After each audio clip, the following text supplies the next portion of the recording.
95 लंक दहन। लंक दहन। राक्षसों की भीड़ भयभीत होकर भग गई। हनुमान जी के समस्त मनोरथ पूर्ण हो गए थे। वे विचार करने लगे कि मैंने अशोकवटिक को नष्ट कर दिया, बड़े बड़े राक्षसों का भी मैंने वध कर डाला और रावण की काफी बड़ी सेना का संहार भी कर दिया। तो फिर लंक के इस दुर्ग को भी क्यों न ध्वस्त कर दूं? ऐसा करने से समुद्र लंघन का मेरा परिश्रम पूर्णतः सफल हो जाएगा। मेरी पूंछ में जो ये अग्निदेव दैदीप्यमान हो रहे हैं, इन्हें इन श्रेष्ठ गृहों की आहुत देकर तृप्त करना ही न्याय संगत जान पड़ता है।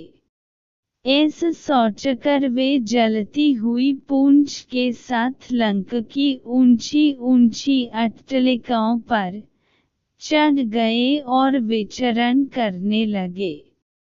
घूमते घूमते वायु के समान बलवान और महान वेगशाली हनुमान उछलकर प्रहस्त के महल पर जा पहुँचे और उसमें आग लगकर महापर्ष के घर पर कूद गए तथा उसमें भी कालाग्नि की ज्वाला को फैल दिया।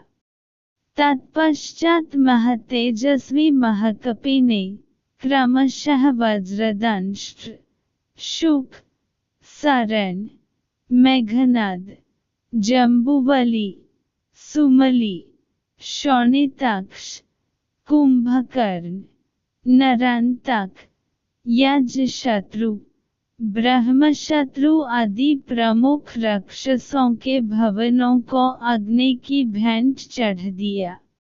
इनसे निवृत्त होकर वे स्वयं रावण के प्रासाद पर कूद पड़े। उसके प्रमुख भवन को जलने के पश्चात वे बड़े उच्च स्वर से गर्जन करने लगे। उसी समय प्रलयंकर आंधी चल पड़ी जिसने आग की लपटों को दूर दूर तक फैलकर भवनों के अधजले भागों को भी जला डाला। लंक की इस भयंकर दुर्दशा से सारे नगर में हृदय विदारक हाहाकार मच गया। बड़ी बड़ी अट्टलिकाएं भरी विस्फोट करती हुई धराशायी होने लगीं। स्वर्ण निर्मित लंकापुरी के जल जाने से उसका स्वर्ण पिघल पिघल कर सड़कों पर बहने लगा। सहस्त्रों राक्षस और उनकी पत्नियां हाहाकार करती हुई इधर उधर दौड़ने लगी। आकाशमंडल अग्नि के प्रकाश से जगमग उठा। उसमें रक्त एवं कृष्णवर्ण धुआं भर गया जिसमें से फूलझड़ियों की भांति चिनगारियां छूटने लगी।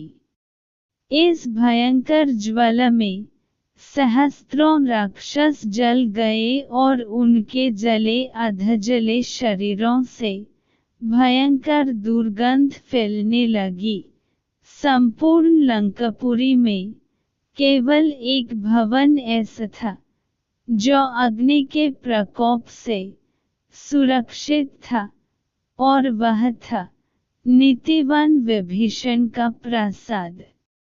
लंका को भस्मीभूत करने के पश्चात वे पुनः अशोकवटिक में सीता के पास पहुँचे। उन्हें सादर प्रणाम करके बोले, हे माता, अब मैं यहाँ से श्री रामचंद्र जी के पास लौट रहा हूँ। रावण को और लंकावासियों को मैंने राघव की शक्ति का थोड़ा सा आभास कर दिया है। अब आप निर्भय होकर रहें। अब शीघ्र ही रामचंद्र जी वानर सेना के साथ लंका पर आक्रमण करेंगे और रावण को मारकर आपको अपने साथ ले जाएंगे। अब मुझे आज्ञा दें, ताकि मैं लौटकर आपका शुभ संदेश श्री रामचंद्र जी को सुनाऊं, जिससे वे आपको छुड़ने की व्यवस्था करें। यह कहकर और सीता जी को धैर्य बांधकर हनुमान अपने कटक की ओर चल पड़े।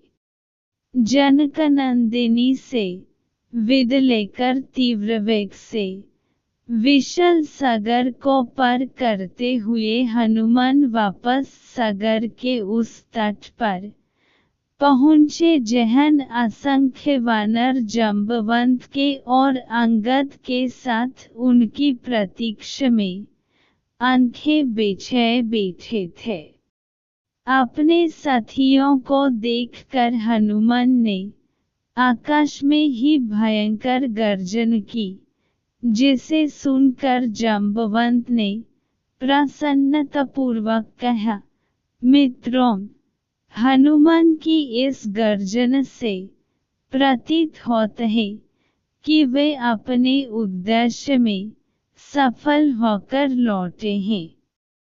इसलिए हमें खड़े होकर हर्षध्वनि के साथ उनका स्वागत करना चाहिए। उन्होंने हमें यह सौभाग्य प्रदान किया है कि हम लौटकर रामचंद्र जी और वानरराज सुग्रीव को अपना मुख देख सकें। इतने में ही हनुमान ने वहां पहुंचकर सबका अभिवादन किया और लंका का समाचार कह सुनाया। जब सब वानरों ने सीता से हुई भेंट का समाचार सुना, तो उनके हृदय प्रसन्नता से भर उठा और वे श्री रामचंद्र तथा पवनसुत की जय जयकार से वातावरण को गुंजायमान लगे। इसके पश्चात वे लोग हनुमान को आगे करके सुग्रीव के निवास स्थान प्रस्रवण पर्वत की ओर चले। मार्ग में वे मधुवन नामक वाटिका में पहुँचे, जिसकी रक्षा का भार सुग्रीव के मामा दधिमुख पर था। इस वाटिका के फल अत्यंत स्वादिष्ट थे और उनका उपयोग केवल राजा परिवार के लिए सीमित था। अंगद ने सब वानरों को आज्ञा दी कि वे जी भर कर इन स्वादिष्ट फलों का उपयोग करें। आज पते ही सब वानर उन फलों पर इस प्रकार टूट पड़े जैसे लूट का मल हो। अपनी क्षुधा निवारण कर फिर कुछ देर आराम कर वे सब सुग्रीव के पास पहुँचे और उनसे सारा वृत्तांत कहा।